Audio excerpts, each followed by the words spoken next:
Welcome to Star Wars Holocron. I hope all of you are having a great day today.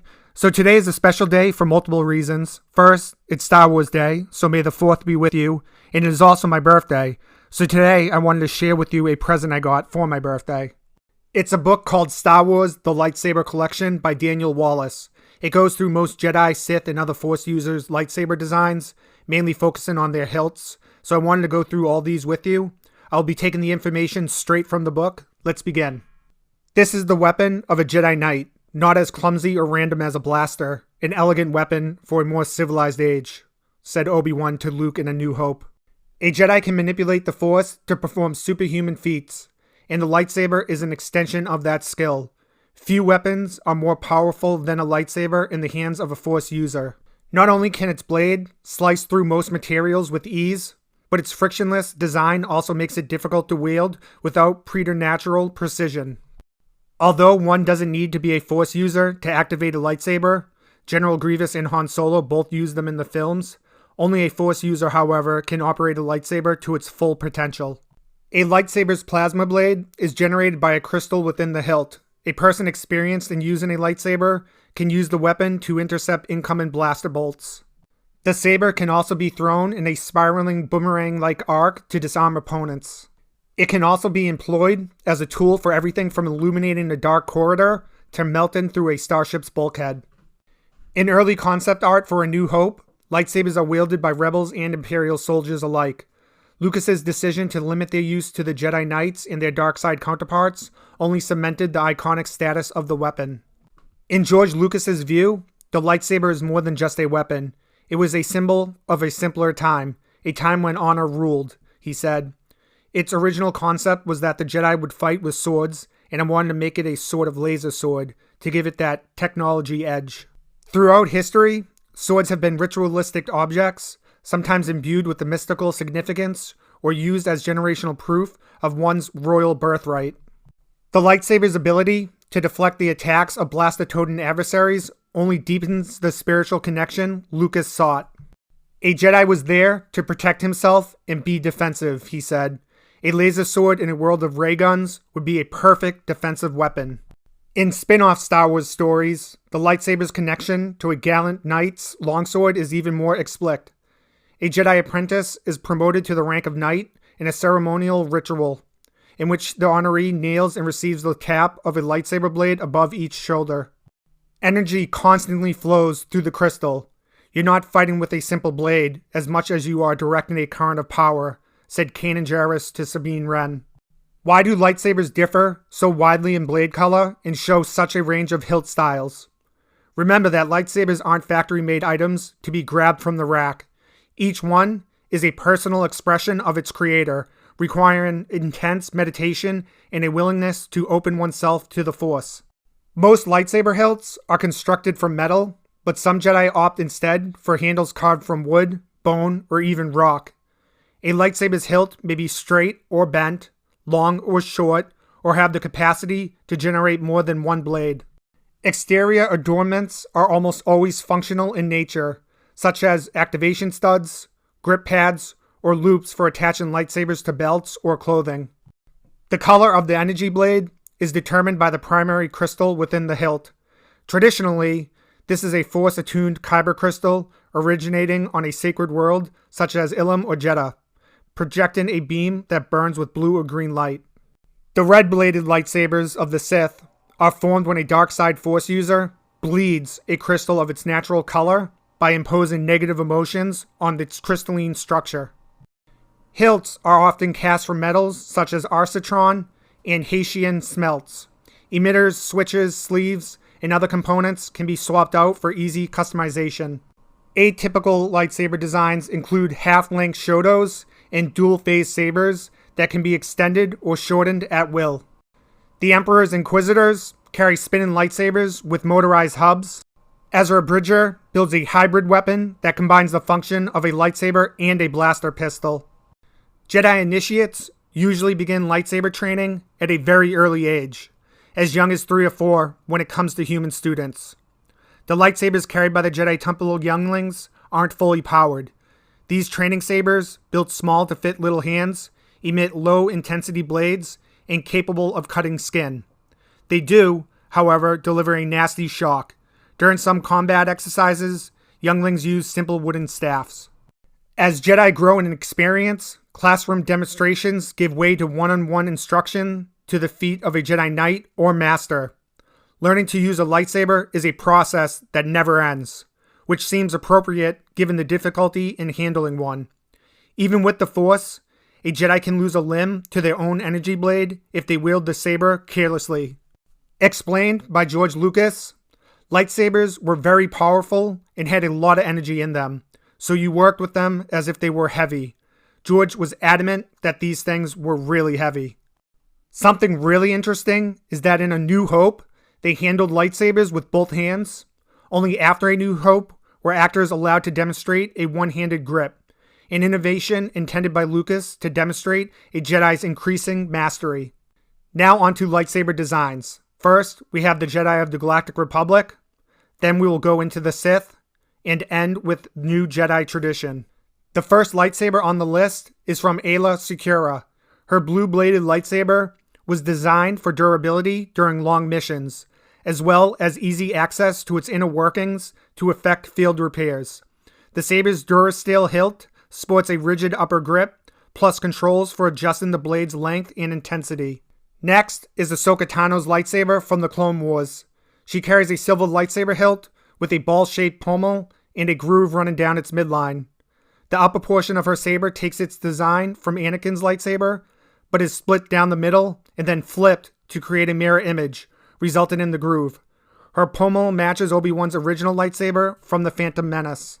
Dave Filoni designed her saber this way, as both Jedi would be mentors to her throughout the series. Ahsoka often holds a green-bladed saber in a reverse grip, and eventually carries a second, short-bladed Shoto saber for dual wielding. Filoni added this second saber not only to show her growth as a warrior, but also to indicate that Anakin's aggressive tactics are influencing her. Ahsoka's lightsabers, during the Rebellion, both have subtle curved hilts and are stamped with a double diamond pattern. Much like she did during the Clone Wars, Ahsoka grips the short-bladed Shoto saber in her offhand while wielding the other in her dominant hand. Dave Filoni modeled Ahsoka's new sabers after classical katanas to show how she has continued to develop as a warrior fighting against the Empire. The sabers are elegant and uniquely hers. The inclusion of the white blades interested Filoni because he wanted the color to depict her as separate from the Jedi and the Sith without color. Her blades have no affiliation, signaling how her path is different from that of any other character. The hilt of Anakin's Attack of the Clones lightsaber projects a blue blade.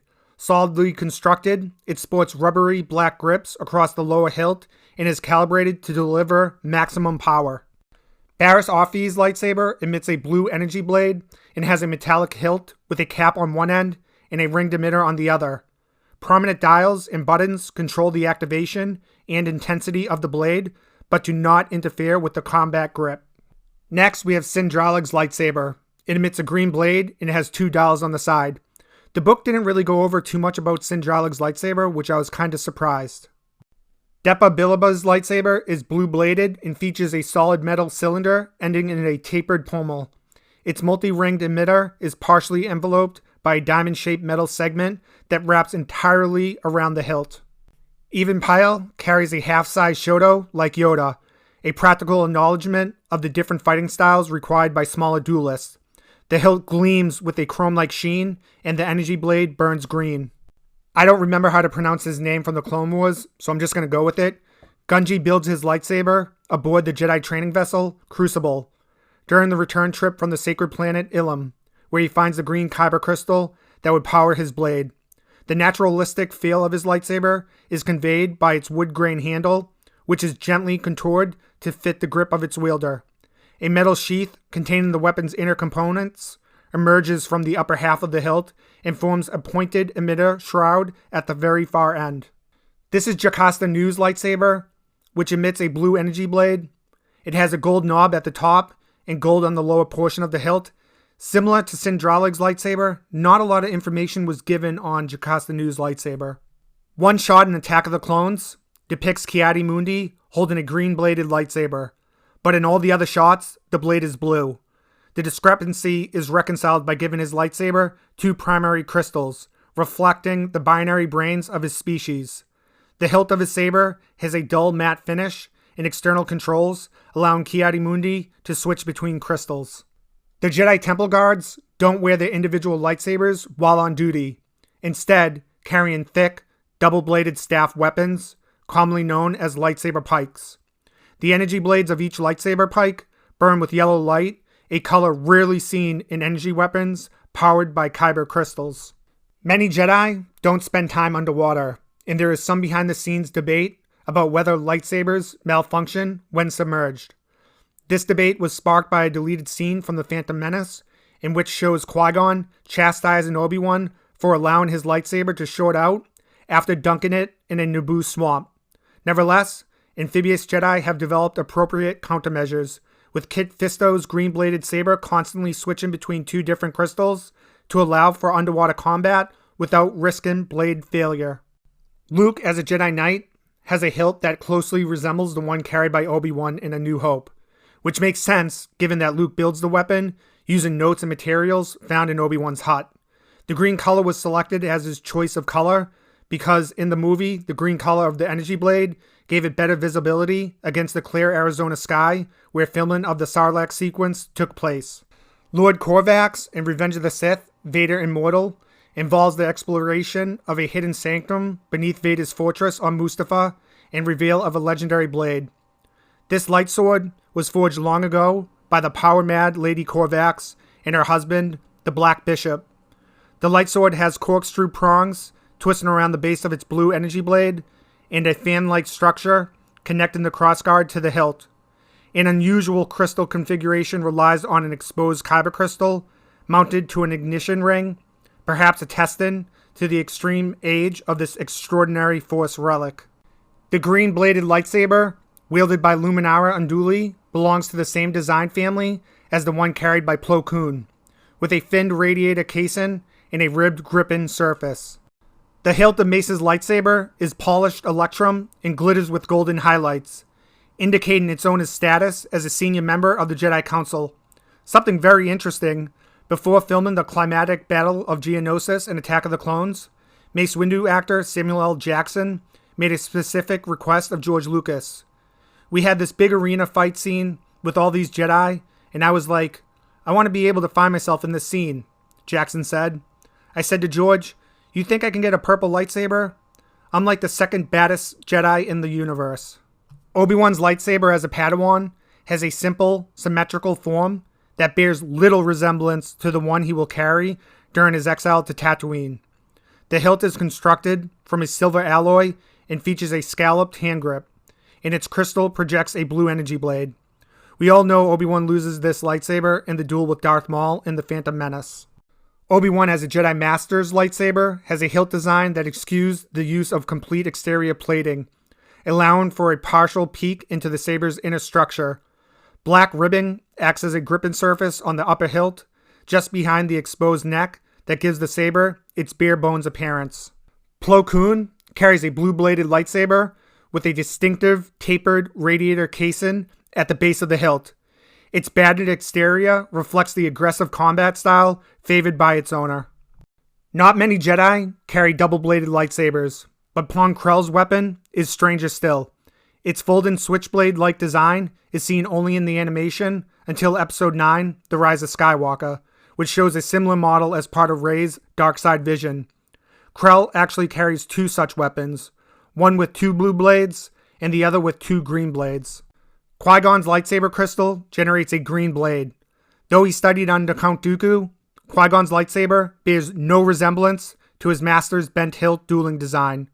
Qui-Gon opts for a straight metal cylinder as a base, with scalloped hand grip containing multiple small power cells for greater control over the saber's charging levels. The Skywalker saber, built by Anakin, carried by Luke, and adopted by Rey, has a dark leather band around the middle of the repaired hilt. The Skywalker saber hides the jagged break in the weld that reseals it. Though scorch marks are still visible on the reverse side, the activation controls are replacements. The shattered internal crystal has been fully restored through the use of advanced force techniques that Rey gleaned from the sacred Jedi texts. The lightsaber carried by Quinlan Voss projects a green energy blade and has a long hilt with grooves on its lower half for better grip. Its internal components are sealed up tightly inside a robust alloy shell, and the hilt has few visible controls beyond its activation stud. Shaak Ti's lightsaber hilt is constructed from durasteel and copper and contains a kyber crystal that generates a blue energy blade. The hilt has a clean design made from neatly interlocking segments. It is simple compared with many other sabers, featuring wide, flat buttons and dials. Sifo-Dyas's blue-bladed lightsaber incorporates a smooth cylinder for its hilt, overlaid with metal bands and a cap pommel marked by rectangular indentations. Stellan Gios's lightsaber is an elegant weapon with crossguards and a longer hilt that allows him to easily wield it with two hands like a broadsword. The crossguard quillins point forward when the saber is not in use, and the weapon rests in a holster that leaves the saber easily accessible. The hilt features striking black gold and silver details. When the saber ignites, the crossguard blades push the quillins outward, forming caps on the blades and creating a secondary guard. Jedi Master Tera Sinub carries a cane lightsaber, a unique design that acts as a walking stick while concealing the lethal energy weapon hidden within. In its unobtrusive form, his saber cane consists of a T-shaped handle and a gnarled upper shaft made of Kojim wood, which connect to a thin rod ending in a circular, flat foot. With one yank, he can separate the two components of his staff and extend a blazing pale blue energy blade from the handle. In combat, Tera can wield both segments at once, using the metal rod to trip up opponents and set them off balance. The heavy foot of the walking stick can also be used as a bludgeon. The examination of Yoda's lightsaber reveals both the hilt and the blade to be smaller than most, which is kinda obvious. It's more similar to a Shoto blade. However, its size is perfectly scaled to Yoda's frame, which he conceals the weapon in the folds of his robe rather than hanging it from a belt. Black hand grips and a black sleeve surrounding the activator stand out against the silver body of the main cylinder, which bears the many scratches and scuffs occurred during Yoda's long career. Training lightsabers are typically 16.5 centimeters long, which is long enough to fit in little hands. The hilts are built for durability from durasteel, copper, and tempered plastics. Because they are a shared property, each one may be handled by hundreds, if not thousands of students, and because of this, the hilts exhibit signs of extreme wear. The color of the blades can be blue or green, and they are always calibrated to low intensity settings that renders the device incapable of inflicting serious injury. The ancient crossguard lightsaber shares many design cues with modern lightsabers, including a metallic cylinder for a hilt, rigid gripping indentations, and prominent control knobs. Dave Filoni incorporated this ancient crossguard saber into Rebels as a potent indication of Kylo Ren's interest in history. He imagined Kylo Ren would have pored over the history of the Jedi and Sith, discovering records of these ancient warriors and their unusual hilt designs, which would inspire the design of his own saber. Now we move on to the dark side lightsabers. The darksaber is related to the Jedi lightsaber, but is unique in both shape and color. Its energy blade ends in an angled point similar to that of some metal swords, and its black blade crackles with an outline by white plasma energy. The blade is flat rather than cylindrical, emerging from a narrow slit at one end of its rectangular hilt. We adapted the darksaber from existing Clone Wars prop and gave the textures and patterns on the hilt more detail, said art director Killian Plunkett, who redesigned the weapon to suit the simpler style of Rebels. During the final battle, in The Phantom Menace, Darth Maul blocks the path of his hated Jedi enemies. When he activates a single red blades from the lightsaber hilt, the thing looks grim for the heroes. But a second blade ignites on the opposite end. Movie audiences had never seen anything like it, and Maul and his double-bladed lightsaber soon became one of the most iconic images in the Star Wars saga. Double-bladed lightsabers like Maul's have extra long hilts and can be used as staff weapons when both blades are lit, inspiring the alternate name Saber Staff. According to lore, Maul learns the secret to constructing the weapon after poring over ancient blueprints in a forbidden Sith holocron. The hilt of Maul's saber staff is almost 50 centimeters long, nearly double the length of a typical lightsaber, because of the need for more internal hardware and the practical accommodation for a two-handed grip. Wide, flat-capped emitters project red energy blades, while the dials for fine-tuning blade intensity are spaced along the hilt. With no scrapes or dents, Maul's saber looks almost new, probably because prior to Maul's public debut, the Sith spent most of their time in hiding. The twin lightsabers of Darth Atreus can fetch a high price because of their age, their crossguard designs, and their remarkable psychic signature. It is said that anyone who holds them will inevitably fall under a murderous spell, echoing the furious bloodlust felt by Darth Atreus as he cuts down foes in a whirlwind of rage. Each lightsaber hilt features recessed activation controls, with a beveled emitter shroud marked by a sharp prong on one side. The hilt of Sidious's red-bladed lightsaber is a compact 19 centimeters long, with a smooth, almost organic metal plating. According to lore, the hilt is made from frick, which is an incredibly strong and rare alloy, with golden caps made of rhodium. Stunt coordinator Nick Gillard gave Darth Sidious top marks as a lightsaber user. On Attack of the Clones, I had to give them levels, he said. Sidious is level 9. In Revenge of the Sith, Obi Wan is 8. He moved up. Anakin is a 9. Mace is a 9. And Yoda is a 9. They're up there with Sidious. Darth Vader's red-bladed lightsaber bears designs similar to his original Jedi lightsaber. His hilt is solidly constructed from a shiny silver alloy and features numerous black highlights, included raised hand grip, fins, and a matte cover for the chamber concealing the weapon's power cell. Inside the hilt are 2 dual-phase crystals that allow Vader to control the power and length of the blade through adjustment knobs. Both of Asajj Ventress's blades in the Clone Wars have bent hilts, reminiscent of Count Dooku's saber. Striped black hand grips along the silver hilts give the sabers an animalistic appearance. Asajj can connect the hilts end to end, forming a double-bladed weapon with an S-shaped grip. Asajj, as a Padawan, displays a green-bladed lightsaber with a silver hilt and gold around the bottom. There are 2 knobs above the activator. The bent hilt of Count Dooku's lightsaber requires its wielder to hold it in a specific grip, akin to leveling a dueling pistol. The design is precisely balanced for the formal lunges and ripostes of traditional lightsaber duels, not the relentless hacking and slashing of the unsophisticated. Actor Christopher Lee, who plays Dooku, describes his character as very aloof, very self-contained, and obviously completely fearless. He's obviously a man of immense power. He's not immortal, he's amoral. Morality is a word that doesn't figure into his vocabulary at all.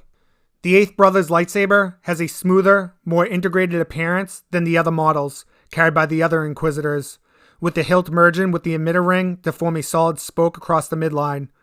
This sturdiness makes it an effective melee weapon, particularly when the red energy blades are deactivated and the spinning buzzsaw teeth protrude from a hidden groove.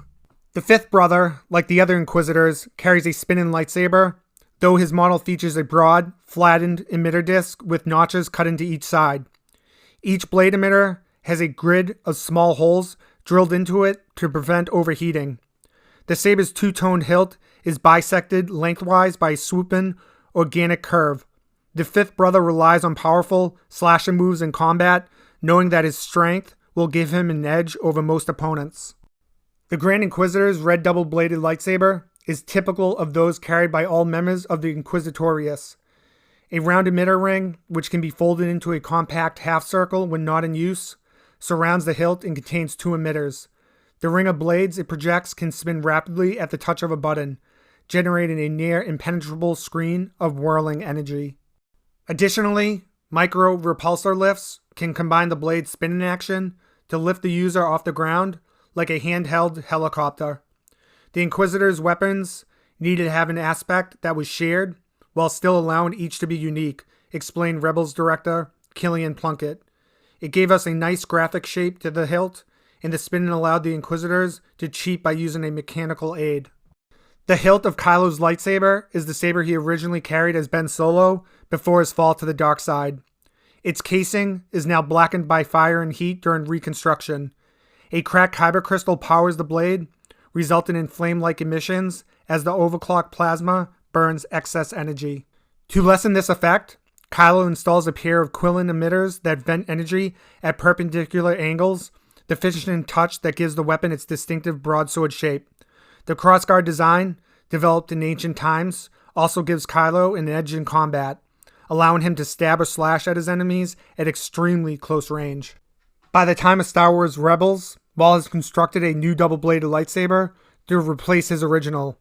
Apparently, it was constructed from the pieces of a double-bladed Inquisitor lightsaber. This weapon features a broken ring emitter that sticks out from the hilt to form a half arc.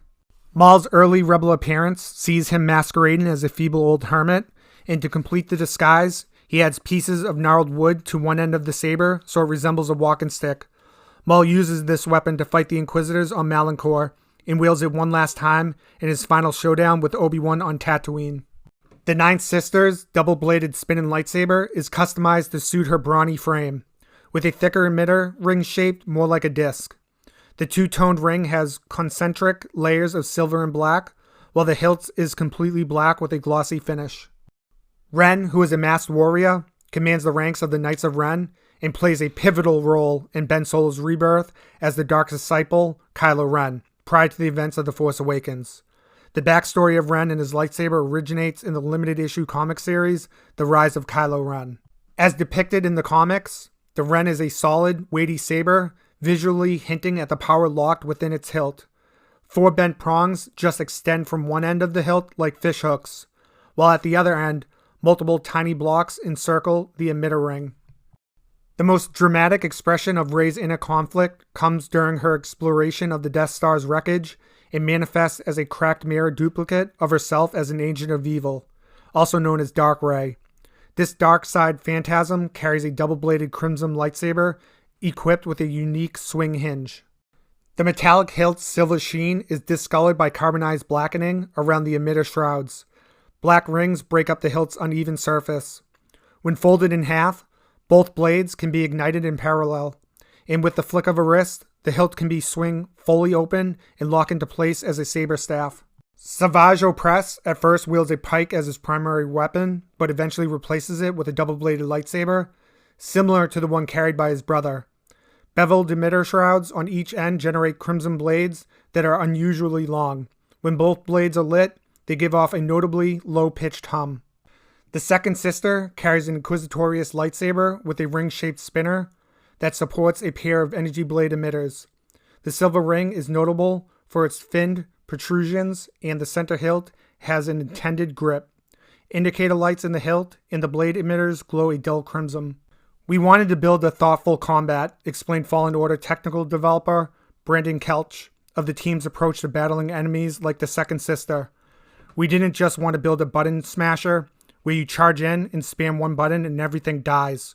We wanted something that was more methodical and thoughtful." The Seventh Sister wields the same spinning double-bladed lightsaber as the other members of the Inquisitorious, though hers bears distinctive engravings along the circumference of the ringed emitter, as well as 2 sharp, pointed barbs. The Seventh Sister also commands a small swarm of ID-9 Seeker droids she uses to flush enemies out from hiding.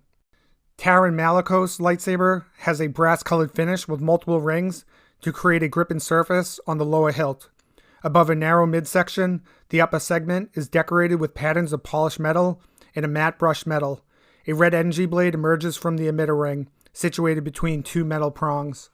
Ben Solo's lightsaber is depicted only briefly in The Last Jedi and is shown to have blue energy blade. A closer inspection of the hilt reveals notable similarities to the red-bladed crossguard lightsaber wielded by Ben after he reinvents himself as Kylo Ren. In truth, Ben's saber and the crystal within become the structural basis for Kylo's fire-blackened broadsword. The fin grips on the hilt of his lightsaber are similar to those found on Darth Vader's lightsaber, but with additional flaring at the base.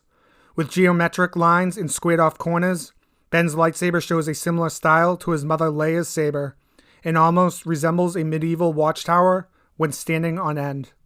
Lightsabers are highly customizable in the Fallen Order. The player is able to modify Cal's saber at workshops found throughout the game. The design depicted here incorporates the emitter and switch that once belonged to Cal's fallen Jedi Master. The wrapped hilt at the midpoint and the emitter on the opposite side come from Cal's shipmate. By the way, I should have mentioned this, we're no longer doing Sith, we're doing new Jedi tradition. Kanan Jarrus' lightsaber is unique. It can be broken down into 2 pieces and easily reassembled on the spot. This allows Kanan to maintain his cover by disguising his weapon as two unrelated tech gizmos. The weapon emits a blue energy blade that can be dialed back to a low intensity setting during training sessions. Ezra Bridges' lightsaber and Blaster Hybrid is a lightsaber made from spare parts and powered by a blue kyber crystal. Its square shape resembles the handguard of a cutlass, but the fact that it conceals the mechanisms of a blaster pistol firing stun bolts by squeezing the weapon's trigger allows Ezra to make ranged attacks against enemies outside the blade's reach. With little confidence in either his dueling skills or his ability to deflect incoming blaster fire with an energy blade, Ezra leans on the blaster function throughout his early training. This dual function was a sign that Ezra had a lot to learn and needed to further develop his skills. When designing the saber, Dave Filoni and art director Killian Plunkett wanted many of the props to retain the same feel of the original trilogy films. This meant that items could not look like they had been customized and instead had a feeling of being put together from found parts. The Rebels team went so far as to visit a hardware store and look at staple gun components for reference. Ezra's second lightsaber contains a crystal that projects a green energy blade. Its hilt bears an industrial, utilitarian look, benefiting a smuggler and outlaw like Ezra. Minimalist in its stripped-down aesthetics, it features a black grip, silver accents, brightly colored blade controls, and a triangular belt clip. A few of the parts and plating are reminiscent of elements from Kanan's lightsaber, showing the influence of the Master and his Padawan. Leia's lightsaber is a work of art, defined by elegant symmetry and silver and gold hues that invoke Leia's regal upbringing on Alderaan. Curved metal grips are spaced around the midsection, surrounding a crystal heart that projects a blue blade. The narrow neck and ringed emitter of the saber bears similarities to those on Luke's green lightsaber. Rey builds her new lightsaber using pieces from a familiar weapon, the quarterstaff she carried while living as a junk scavenger on Jakku. The blocky shape on the end of her quarterstaff is replicated in the saber hilt, which uses a rotating gear to activate the blade instead of an ignition switch. Its heavy, chunky exterior armor makes it resistant to impact and wear and tear. In the movie, Rey's lightsaber projects a yellow blade. Although this is a first for the live-action Star Wars, the Jedi Temple Guards wield yellow blades in Star Wars animation. Thanks for watching. If you liked the video, please force push the like and subscribe buttons. Have a good 4th, and may the Force be with you, always.